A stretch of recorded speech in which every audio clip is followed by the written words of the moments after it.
नमस्कार दोस्तों, भारत सरकार ने बांग्लादेशियों को लेकर एक अंतिम चेतावनी जारी कर दी है। यानी कि आने वाले 30 दिनों के अंदर भारत में अवैध रूप से रह रहे बांग्लादेशी और म्यांमार के लोगों को निकाला जाएगा। और इसके लिए केंद्र सरकार में गृह मंत्रालय ने एक बात बोली है कि हम 4 प्रकार के निर्देश जारी कर रहे हैं। और ये 4 निर्देश कौन से हैं मैं आपको आगे बताने वाली हूँ। और इसके साथ ही भारत के कौन कौन से राज्य में कितने बांग्लादेशी बसे हुए हैं इसके बारे में भी हम चर्चा करेंगे। मेरा नाम है अंजलि और मैं स्वागत करती हूँ आप सभी का एग्जाम नारी के यूट्यूब प्लेटफॉर्म पर। देखिए, दिल्ली और मुंबई जैसे शहरों में आपको आमतौर पर कई सारे बांग्लादेशी दिखेंगे। जैसा कि आप एग्जाम्पल के रूप में ले सकते हैं, कई सारी झुग्गी झोपड़ियां बनी होगी और कई सारे फल फ्रूट बेचने वाले व्यक्ति होंगे। ये आमतौर पर क्या करते हैं, बंगाली लैंग्वेज का यूज करते हैं, जिसमें आप और हम ये मात खा जाते हैं कि ये पश्चिम बंगाल के हो सकते हैं, या ये फेक आधार कार्ड बनवा लेते हैं, फेक वोटर आईडी बना लेते हैं। इवन अभी एक रिपोर्ट जारी हुई थी जिसमें बताया गया कि कई सारे बांग्लादेशी के आधार कार्ड बने हुए हैं, इनके वोटर आईडी बने हुए हैं और इन्होंने वोट तक किया है। तो अब इनको ढूंढा जा रहा है और इनका वेरिफिकेशन भी किया जा रहा है। ये दिल्ली मुंबई नहीं बल्कि भारत के 17 राज्यों में फैले हुए हैं। और आप सभी को पता है, अभी कुछ समय पहले सैफ अली खान पे भी हमला हुआ था, उसमें भी एक बांग्लादेशी ही शामिल था। अब ये बांग्लादेशी भारत में क्राइम रिपोर्ट भी बढ़ा रहे हैं। क्राइम का रेट जो है बहुत ज्यादा इन लोगों ने बढ़ा दिया, इतना ज्यादा ये जुर्म कर रहे हैं और भारत के कई सारे क्षेत्र में ये पहुंच चुके हैं। अब आप देखिए, अगर मैं यहाँ पे 2014 और 2007 की रिपोर्ट बताऊं तो 2007 तक हमारे देश में 17 राज्यों के अंदर तकरीबन 2 करोड़ बांग्लादेशी हुआ करते थे। 2014 के आते आते कितने हो गए, 5 करोड़ हो गए। और आप देखो 2014 के बाद अभी है 2025, तो आप मान के चलो 5 करोड़ से ये 12 करोड़ तो हो ही गए होंगे, है कि नहीं। तो 12 करोड़ यानी कि देश के 12 करोड़ लोगों का हक इन लोगों ने छीन रखा है। आगे हम और भी जानकारी जाने कि कितने राज्यों में कितने बंगाली फैले हुए हैं, ये बांग्लादेशी और म्यांमार के लोग फैले हुए हैं।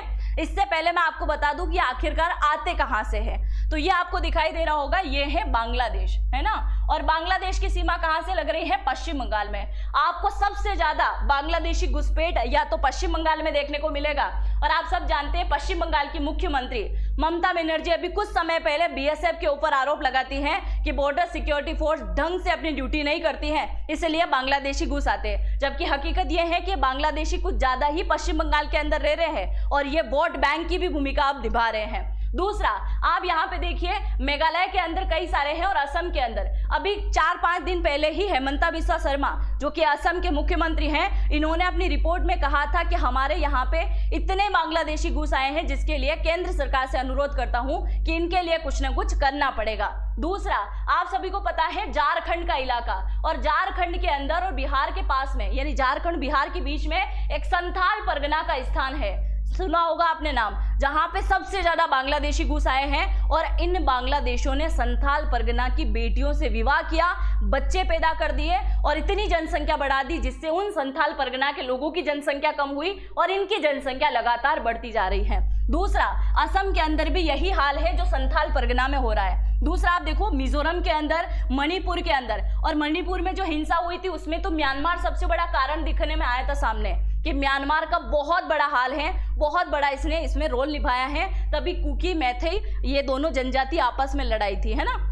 कुकी, मैथई और नागा आपस में लड़ा रहे थे। दूसरा है अरुणाचल प्रदेश। तो भारत के ये जो 7 सिस्टर वाले राज्य हैं इसमें तो ये फैले हुए हैं और इसके साथ बिहार, झारखंड और वेस्ट बंगाल में भी बहुत ज्यादा फैले हुए हैं। मतलब यहाँ तक तो ये आते ही आते हैं, पर अब ये भारत के बड़े शहरों तक भी आ पहुंचे हैं। यानी कि अगर राज्यों की बात करें तो कहाँ राजस्थान, कहाँ पश्चिम बंगाल, वहां तक पहुंच चुके हैं। जब इनको सरकार बाहर निकालने की बात कर रहे हैं तो ये जुलूस निकालना शुरू कर दिया, इन लोगों ने रैलियां निकालना शुरू कर दी कि भाई हम तो भारत के निवासी हैं, हमारे वोटर आईडी आप चेक कर लो, हमारे बच्चों का जन्म यहाँ पे हो चुका है, हमें नागरिकता यहाँ से मिल चुकी है।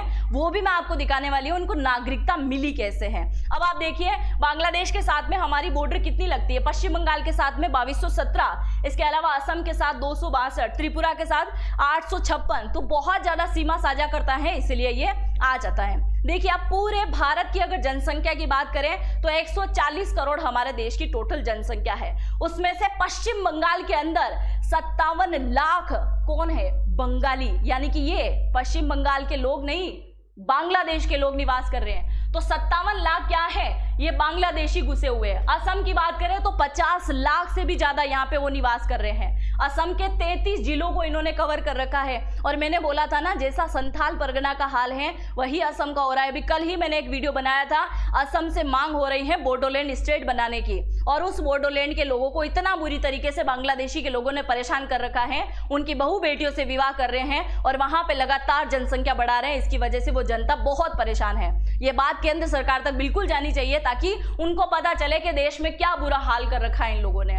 और इनकी लगभग जो है आबादी बढ़ती जा रही है, ये मुस्लिम आबादी है, 50 से 80% इनकी आबादी हो जाती है, जिससे क्या होता है, बाद में इनका वोट बैंक बढ़ता है। बहुत ज्यादा वोट बैंक ये बढ़ाने की बात कर रहे हैं। दूसरा, आप देखिए, मैंने जो बात करी थी संथाल परगना का, यहाँ पे बहुत ज्यादा घुसपैठ है, यहाँ पे भी आप देख सकते हैं। अब सबसे ज्यादा घुसपैठ कहाँ से होती है, तो इसमें मैंने आपको बताया कि भारत के बॉर्डर इलाके हैं जहां से सबसे ज्यादा क्या होती है, घुसपैठ होती है। पर उसमें सबसे ज्यादा भूमिका निभाता है पश्चिम बंगाल, जहां से बहुत ज्यादा क्या है, घुसपैठ होती है। और अभी कुछ समय पहले एक रिपोर्ट आई थी जिसमें यह बताया गया था कि बांग्लादेश के कई सारे स्टूडेंट जो कि यहाँ पे MBBS की पढ़ाई करने के लिए आए थे और धीरे धीरे वो यहाँ पे बसने लगे, उनकी फैमिली को बुला लिया, अब उनका पूरा परिवार यहाँ निवास करता है। और यहाँ निवास कैसे करता है, ये आप देखिए जरा, भारत में कैसे खप जाते हैं, कैसे रह जाते हैं बांग्लादेशी, इसके बारे में जानिए। बांग्लादेश से भारत में घुसपैठ कराने वाले एजेंट होते हैं जो बॉर्डर से लेकर देश के सभी शहर में फैले हुए हैं। हमारे पूरे भारत में से कई सारे एजेंट फैले हुए हैं।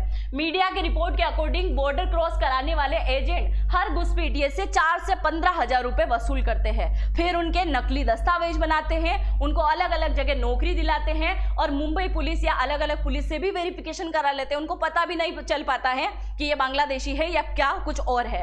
इसके साथ ही एजेंटों ने घुसपैठ से लेकर नौकरी दिलाने तक का रेट फिक्स कर रखा है। मतलब देश के लोग ही गद्दार है तो दूसरे लोगों से क्या ही कहना, ये सारी चीजें यहाँ हो रही है। साउथ दिल्ली के संगम विहार में एक मर्डर केस की जांच हुई थी, उसमें पता चला कि ये बांग्लादेशियों को घुसाने वाला कौन है, एक एजेंट है जो नकली आधार कार्ड बनाता है, वोटर ID करवाता है और इनको सब्जियों के कारोबार दे देता है, कई व्यवसाय के लिए लगा देता है, कई नौकरी इनको दिला देता है, फोन की सिम लेने में इनकी मदद करता है, हर प्रकार से इनकी मदद होती है। और इसके साथ ही भीख मांगने का भी बड़ा रैकेट इन लोगों ने चला रखा है। मतलब ये एक हमारा पड़ोसी देश पाकिस्तान जो बहुत ज्यादा भीख मांगता है, वहीं बांग्लादेश के लोग भारत में आके भीख मांग रहे हैं, जिससे आने वाले टाइम में ये बताना चाहेंगे कि भारत में भी लोग भीख मांगते हैं, उनकी कमी नहीं। जबकि भारत में ये लोग भीख मांगते हैं, बांग्लादेशी महिलाएं भीख मांगती हैं जो यहाँ पे घुस आई है, जबकि भारत की छवि को खराब करने वाली बात है।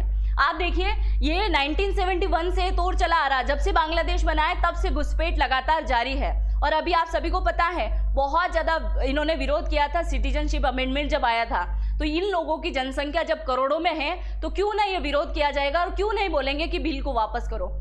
आप देखो बॉर्डर वाले इलाके में कितने भरे पड़े हैं, अगर BSF ढंग से ड्यूटी नहीं कर रही होती तो ये अंदर आ जाती है। और ये मोहतरमा बोलती है कि हमारी BSF ढंग से ड्यूटी नहीं करती है, इसलिए बांग्लादेशी यहाँ घुस आ रहे हैं। तो और दूसरी बात यह है कि अब गृह मंत्रालय के द्वारा एक स्टेटमेंट जो भी जारी किया गया है, उसमें गृह मंत्रालय ने एक बात बोली है कि जितना भी बांग्लादेशी भारत के अंदर फैले हुए हैं उन सभी के इन्वेस्टिगेशन के लिए एक स्पेशल फोर्स बनाई गई है, जो आपके जिले में भी आपको दिखाई देगी। और एक नया विभाग अब बनाया जाएगा जहां आपको आसपास दिखे और उस पर शक हो कि व्यक्ति भारतीय नहीं है, बांग्लादेशी व्यक्ति हैं, तो आप खुद भी उसकी रिपोर्ट वहां पे पेश कर पाएंगे। दूसरा, अब गृह मंत्रालय सीधा भारत के जितने भी राज्य हैं उनके डिस्ट्रिक्ट के साथ में कनेक्ट रहेगा, जहां पे क्या होगा, हर 15 दिन के अंदर ये क्या करेंगे, उनके साथ में मीटिंग करेंगे और उनसे पूरा जायजा लेंगे, क्योंकि 30 दिनों के अंदर अंदर इन बांग्लादेशी लोगों को यहां से भगाना है। इसलिए सरकार पूरी देखरेख का काम करने वाली है। इसके साथ ही